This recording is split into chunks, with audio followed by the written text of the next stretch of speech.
Hi, my name is Haley Jaggers, and my Application 1 assignment was done on the article Visiting the Mexican American Family, Tortilla Soup as Culinary Tourism by Laura Lindenfeld. I'll start by giving a brief summary of the article, giving the quick facts. Tortilla Soup is a film that was created about the personal and professional happenings in the life of a former successful chef, Martin. The story really focuses on Martin's daughters and how they face integration and adjustments that come from being first-generation Mexican Americans. Martin's daughters, Carmen, Maribel, and Leticia, fight to fit into the American culture around them, while still trying to maintain their Mexican traditions and not misplace their cultural upbringing. What are we analyzing? What messages are ethnic food films sending? What impact do food films have on society? Are food films really helping us understand other cultures, or are they reaffirming false ideologies?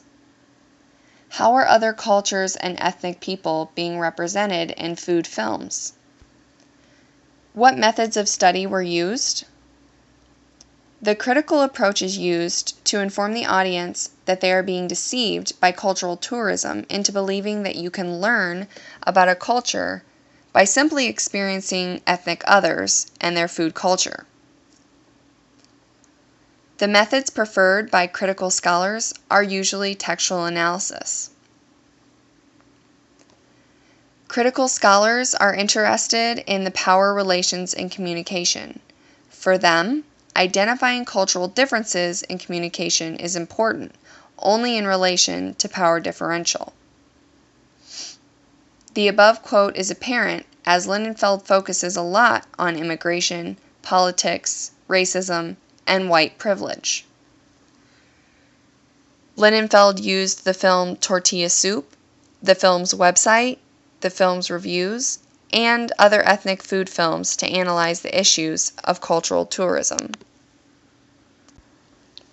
What's behind the kitchen door?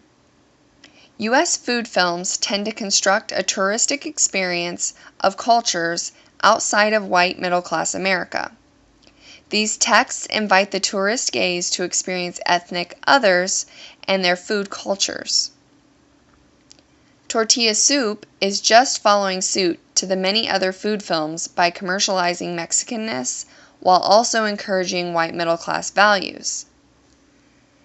Marilyn Halter argues that marketing helps to obscure the very real economic and social inequalities based on racial identity that still persists in American society. It was found that reviews of Tortilla Soup constantly drew attention to the food's exquisiteness and appeal, aligning the film with other food films while completely evading arguments of the illustration of Mexican American identity. Quote number 1. The film replicates contemporary multiracial rhetoric. It appears to celebrate difference as light but exotic entertainment in order to contend with white fears of a growing non-white population and to hide increasing economic polarization. Lindenfeld is pointing out that these kinds of films are deceiving viewers into thinking that all we have to do is fake it to make it. If we just sit here on our comfy couch, eat our quesadilla, and watch our ethnic movies, that we can experience those others from a safe distance, and all will be right with the world. However, the truth that Lindenfeld is pointing out is that there are much more serious, not so light-hearted issues that are very real going on still to this day if we look beyond our comfort zones. Quote number 2. U.S. food films tend to construct a touristic experience of cultures outside of white middle-class America, a posture that television adopts as well. This text invites the tourist gaze to experience ethnics and their food cultures. fulfilling a questionable ethnographic function for white audiences. They are basically plating traditional Mexican food, sprinkling a whole lot of whitewashed ethnicity on top, and serving it up to you on your TV tray of ignorance, so that real race, ethnicity, and immigration issues won't bother you in your happy place.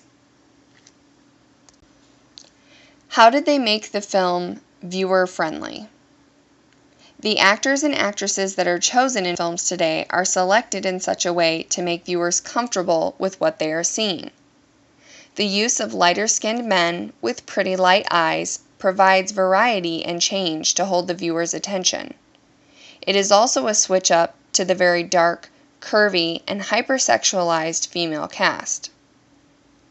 The film makes it more comfortable for the tourist to gaze on a clean, middle-class world than to identify with other dark-skinned characters. On the film's website, viewers can find a variety of the foods shown in the film to try for themselves.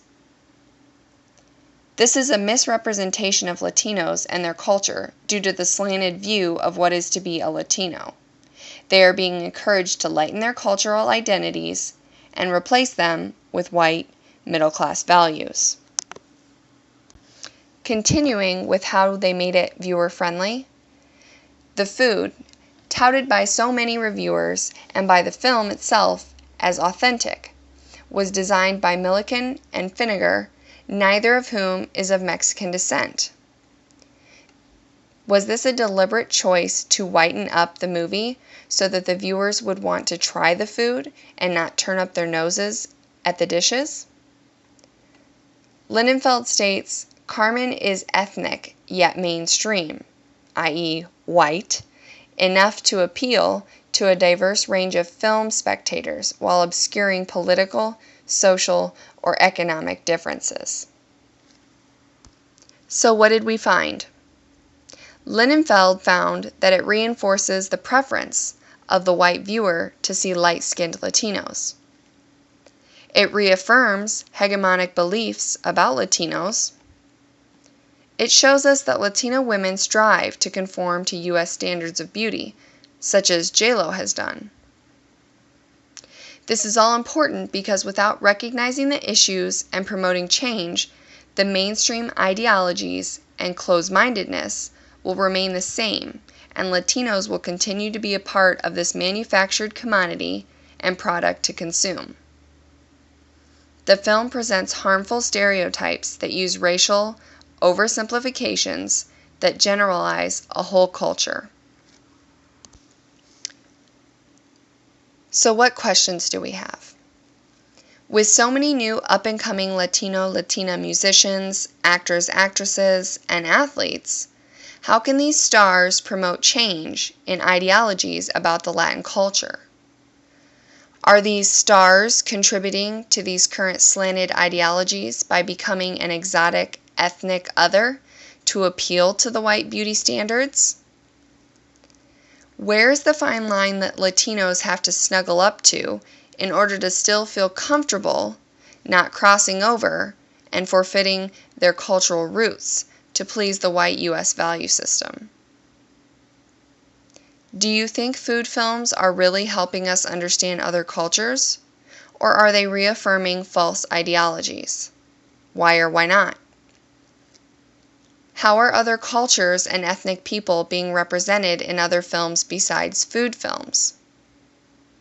What types of stereotyping do you see in TV shows, movies, etc.?